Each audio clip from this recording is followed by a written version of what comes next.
След броени минути е дългоочакваната премиера на Сексът и градът 2.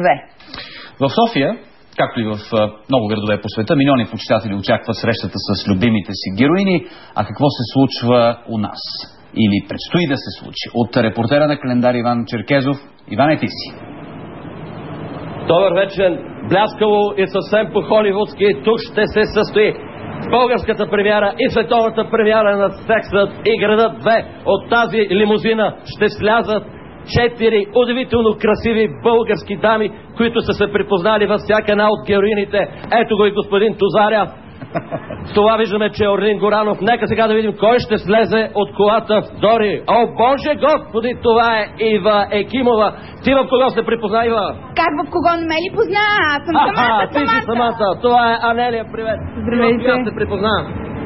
Според тебе коя съм? Според мен си Шарлот. Yes.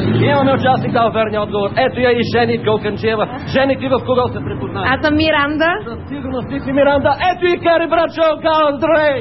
Здравей, Иване! Какво ще кажете на всички онези, които нямат търпение да видят Сексът и градът 2? Че и ние нямаме търпение. Това за сега от нас. Бъдете с Секса и града 2, считано от днес в целия свят. Иване, благодарим.